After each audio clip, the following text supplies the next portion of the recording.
people have to have a way of finding out what it means to be a citizen. And what are your rights? What do you have the rights to expect?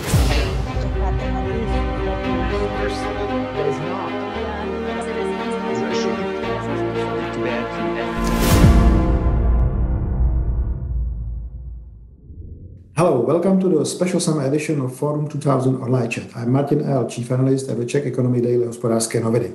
We are going to discuss today the pressing issue of the Central Europe, which is connected with the state of the institutions we are building for the last 30 years after the fall of the communism. This is the rule of law, freedom and democracy.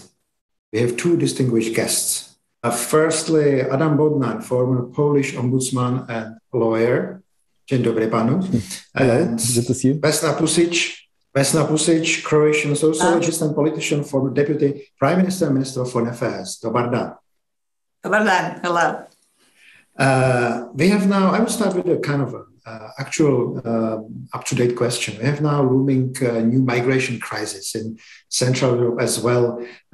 Do you think, or are you afraid that this will be misused again as it was the previous one in 2015 to weaken democratic institutions in our countries, in our region? Are we afraid, or are we having lessons learned and are we in a better situation than in 6 years ago? Mr. Bodnar, maybe?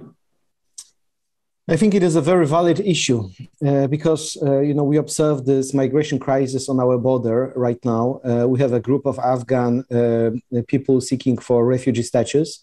And the Polish government is basically just openly violating the Geneva Convention and is not accepting any applications and is using like a typical pushback technique of not even accepting applications, but also not even helping those people with some basic maintenance, food, and other stuff. So basically, it is a problematic issue, but I'm afraid that basically this situation will be used as a political weapon against opponents, just to strengthen the power of the ruling party. So simply, they will once again refer to so-called politics of identity. Once again, they will try to increase the fear in society and to create an image that they are the only one who are defending Poland against invasion of some values that are detrimental to the Christianity and traditional culture. The question is, to what extent Polish society will be able to receive that kind of a message? I'm afraid that because the government has a lot of means of controlling the inflow on information already, it is much more easier to construe that kind of a story than it was even 6 years ago. And so what about the situation from a southern perspective? Let's call it like that. You mean me as the representative of the East European South? Well, Croatia had a very different experience in 2015. And in general, I think that these two situations are quite different, the 2015 crisis and what we are facing now. However, I completely agree that the right-wing populist governments will use this to use one of the most effective or steer one of the most effective instruments in politics, and that is fear. And to make the societies afraid of something they don't know, something they don't know how to deal with, something that can be pictured as a threat to the everyday way of life. So in that sense, it's similar. In the sense of, let's say, political attitude, European Union attitude, it's very different. In 2015, European Union actually could have definitely, if not stopped, to some extent controlled the refugee / migration crisis. At the beginning, most of these people were refugees. Later, you could also say there was a mixture of refugees and migrants or people who simply looked for better life, which also should be allowed and possible. In the last 3 months of 2015, Croatia, that has about 4 million people, population of 4 million people, had close to 500,000, 480 something thousand refugees come through Croatia in the last 3 months of 2015. There were no problems. There were no rebellions, no mass political mobilization. All of this came later, when some of the populist leaders in Eastern Europe, but not only in Eastern Europe, I wouldn't limit that to Eastern Europe, because you could see also political parties in Western Europe, all over the world, mobilizing their support in the same way through fear of refugees. One of the key arguments in, for instance, Nigel Farage's campaign for Britain to leave the EU were pictures of refugees flooding streets or roads of Europe, if you remember that big poster. In the case of Afghanistan, there are no migrants. These people are saving their lives. They're running for their lives. And there is legislation, there are international conventions, there are rules that we as European Union members, but also as supposedly countries of the world, functioning countries of the world, have agreed on in treatment of refugees.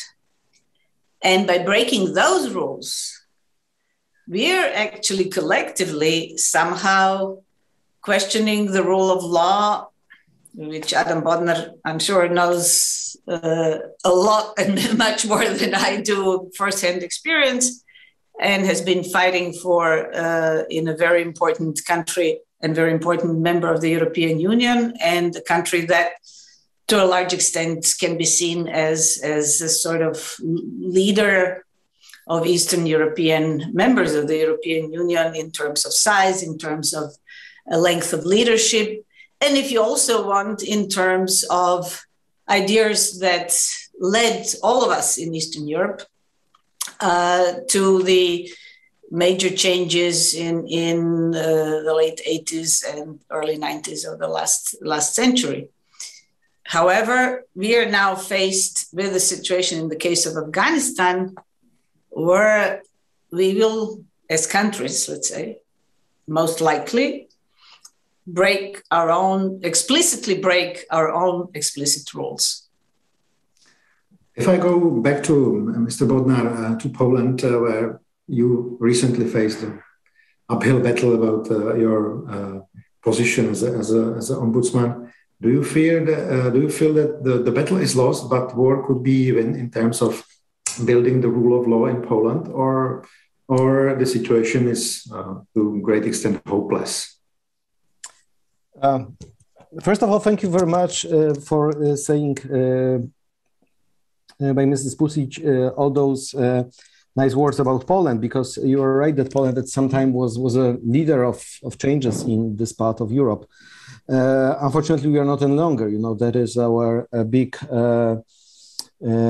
headache right now. How to get back to the democratic track, and there are a lot of people in Poland fighting for this.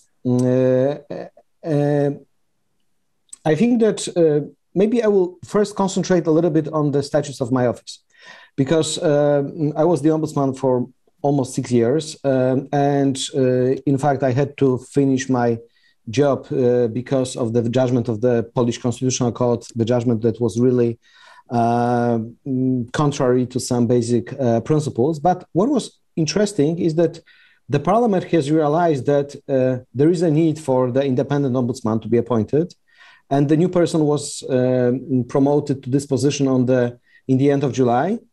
And it seems that this new person, Professor Wiącek, is doing a good job. So simply, he's really protecting people. And interestingly, even today, I just learned that his representatives were present at the border meeting those people who are seeking for the refugee status.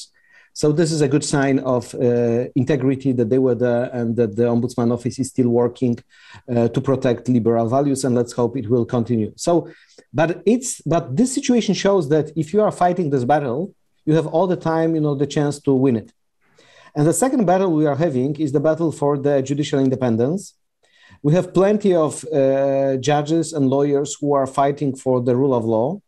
And although, let's say 2 years ago, you could feel that this battle is almost lost, right now we are in a completely different situation because we have a couple of important judgments of the Court of Justice of the EU and the European Court of Human Rights.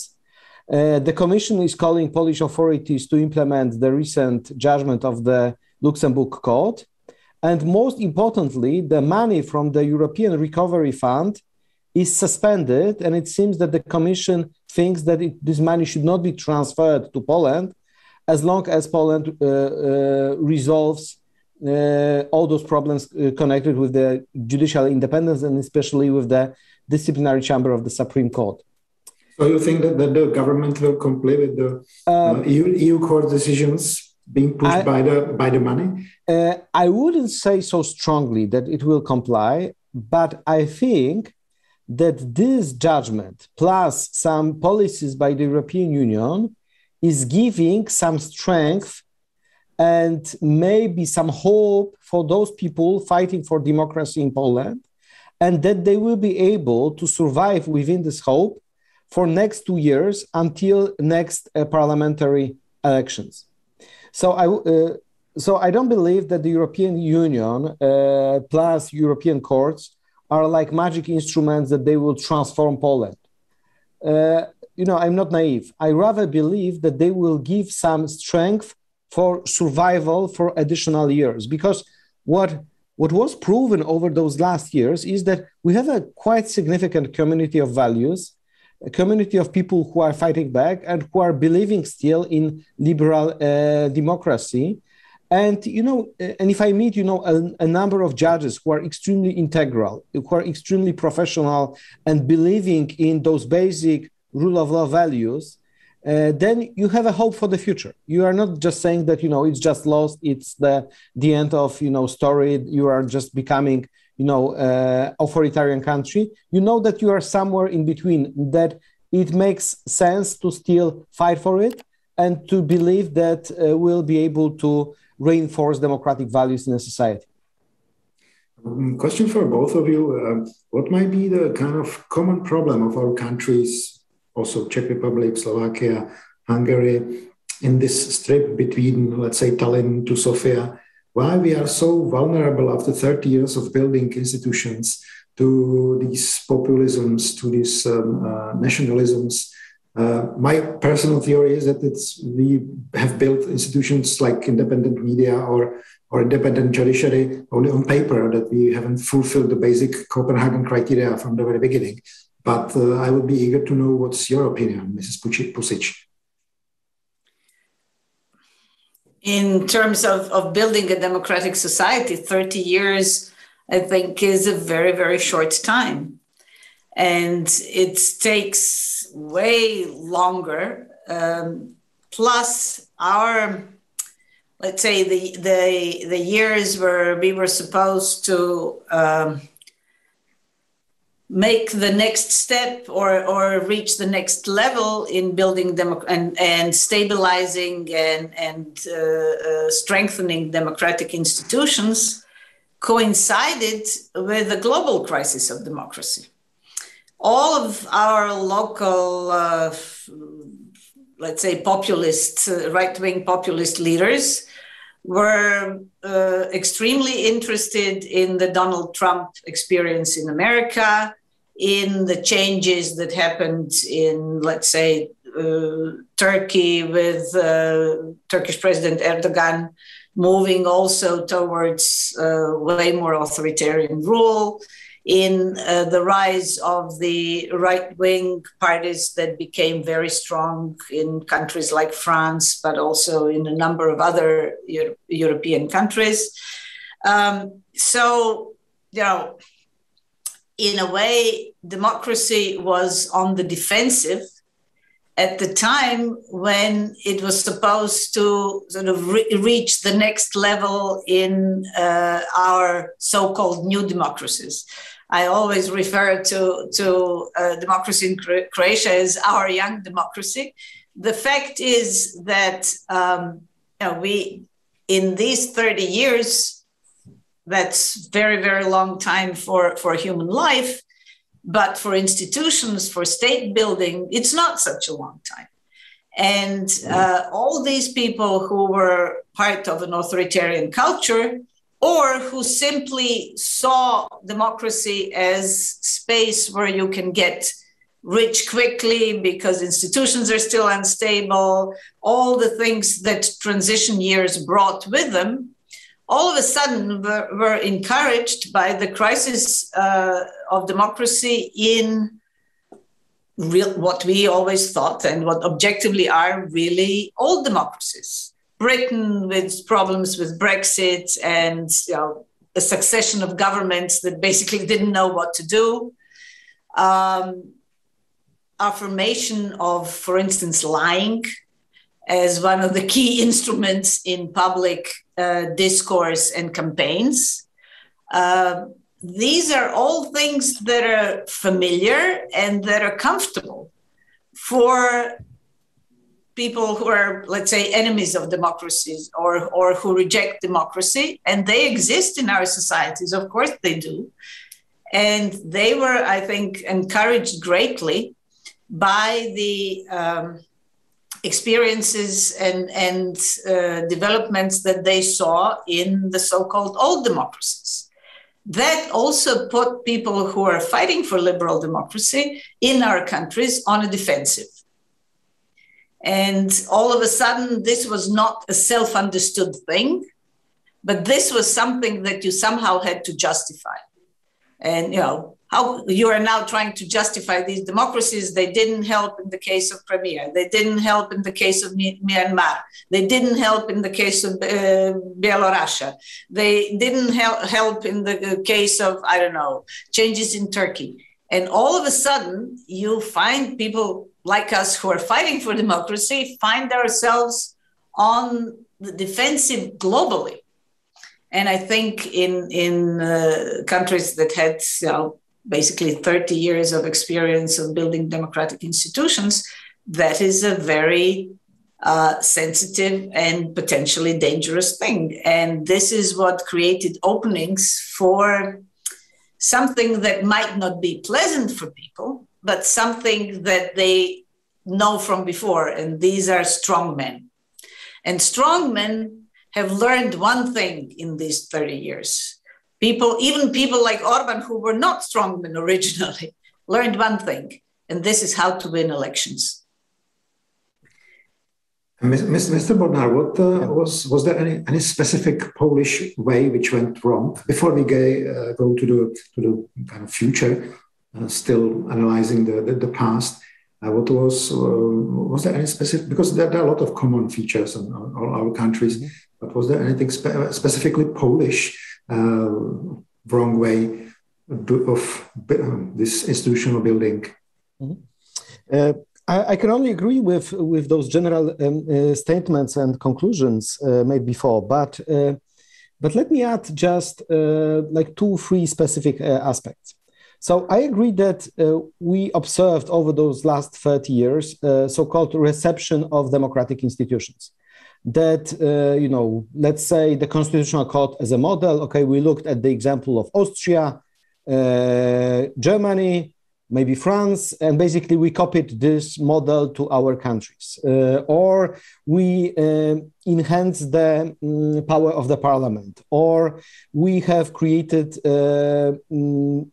perspective and space for freedom of speech, freedom of media, including public broadcasting stations modeled as more or less like in France or in the United Kingdom.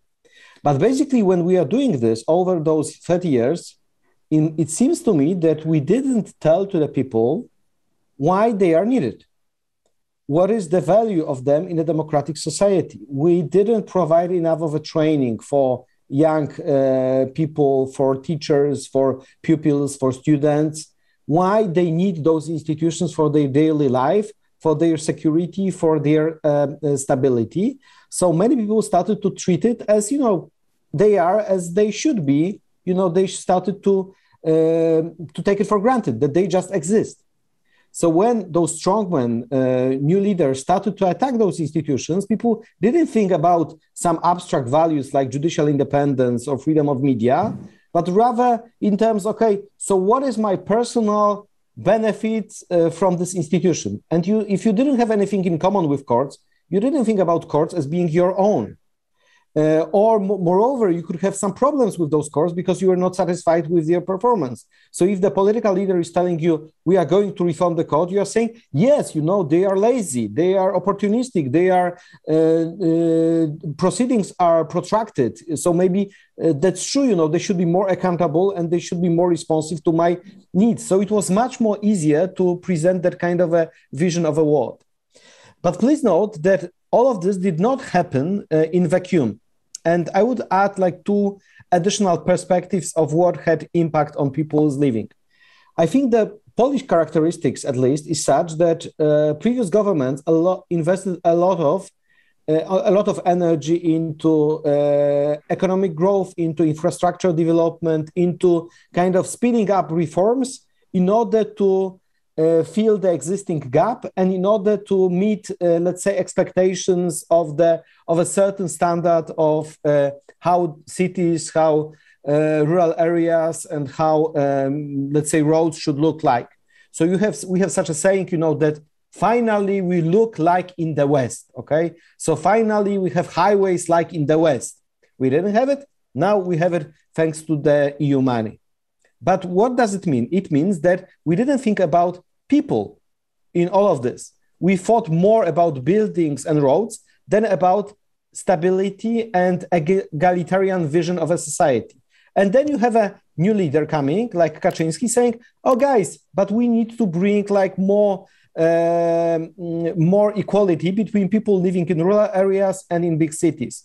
You should feel more dignified living in a rural area.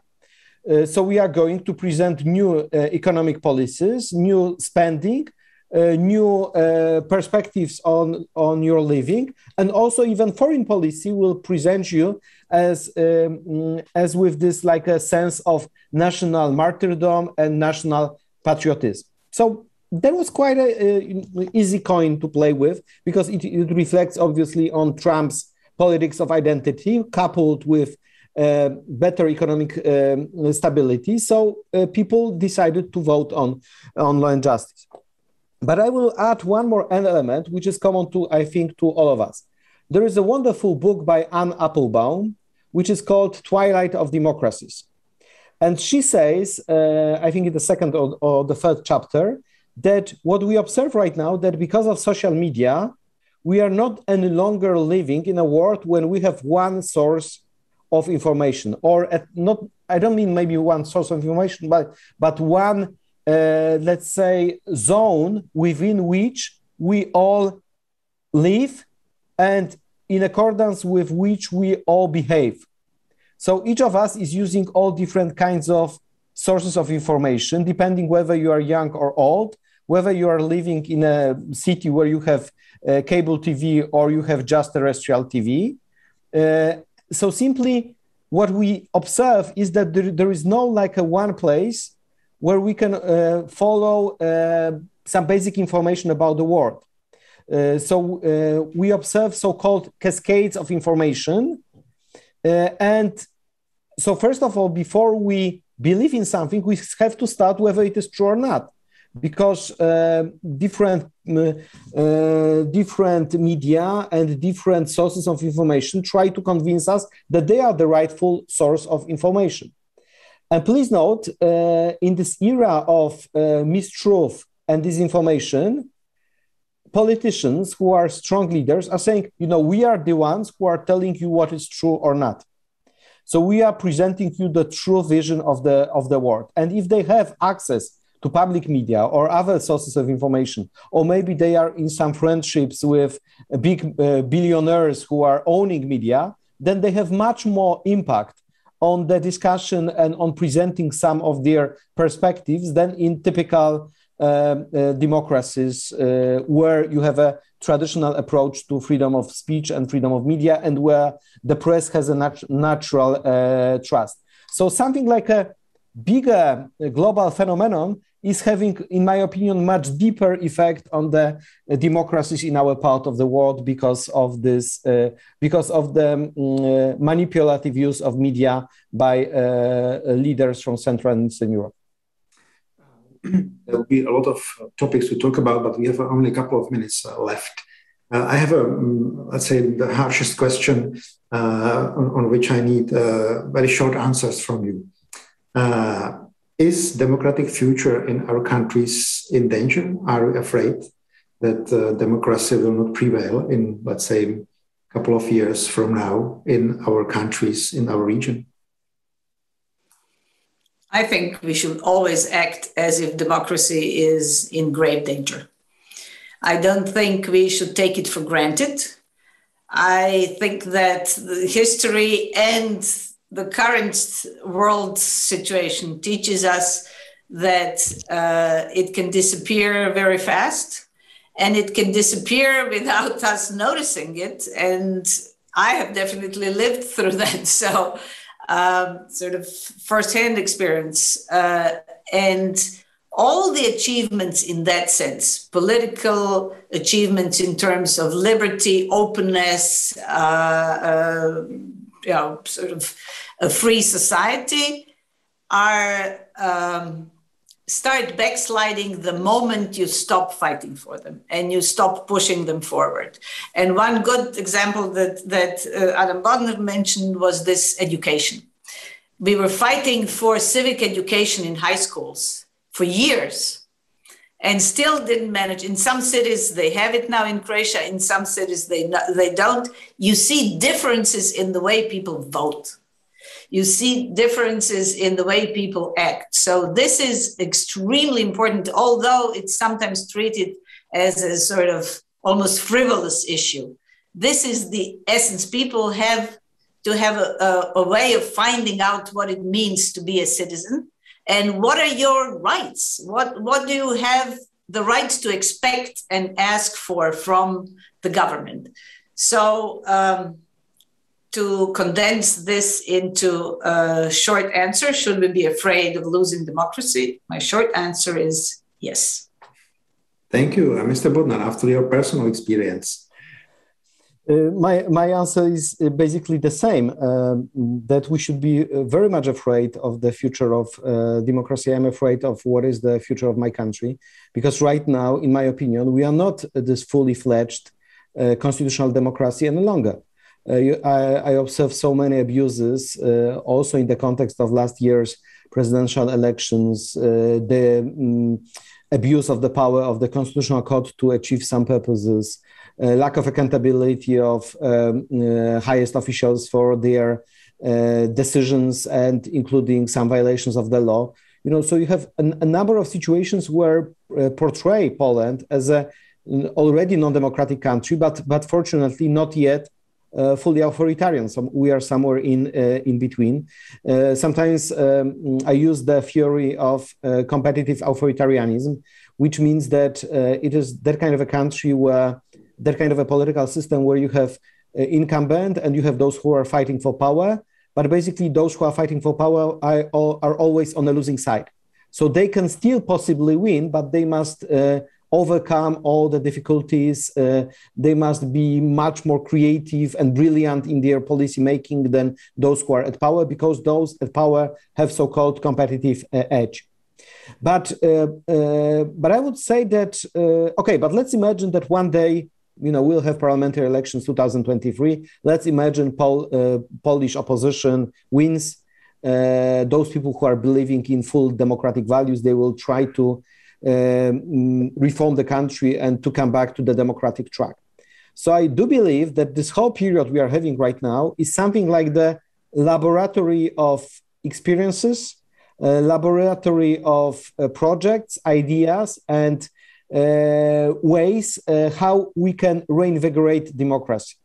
Because, even right now, being like in this middle of a crisis, we are not just criticizing. We are trying all the time to fight back and just to try to find our way how to convince people that democracy is important to their lives. So I will just give you one example. Can you imagine that Polish judges, they are not just fighting for their independence, but they exactly know that their role is to provide for civic education, is to create all different possible mechanisms to educate people. So can you imagine that Polish judges regularly go to all the music rock festivals in Poland, and they have always their stand. They organize mock trials, simulation of trials. They meet people. They are not wearing gowns, but they are just in t-shirts because they know that it is their task these days to present themselves in a different way, as approachable, as people to whom you can talk and who will explain you what is the value of the fair trial and judicial independence. And I don't claim that this presence at music festivals will be like a game changer, but it is a game changer in their mentality, that their role is to serve to the people, that their role is not to be in somewhere in ivory tower and just to be protected by a set of regulations, but their role is to convince with every action, with every day, why their role in a democratic society is important. So in my opinion, in order to save democracy, we simply must do 3 times more than we did before. So maybe it is something like the testing mode for our democracies in Central Europe. And if we go through these tests, and if we will be smart enough to outweigh this non-democratic process, then maybe we'll get out of this trouble situation much stronger than ever and much more protecting democratic values than ever. Thank you very much. I wanted to end up with some hope or some optimism in the end. Thanks a lot to Adam Bodnar and Vesna Vusic for participating in this special summer edition of Forum 2000 online chat. Thank you very much. Thank you very much. It was a pleasure. Thank you. Thank you to moderator. Thank you very much.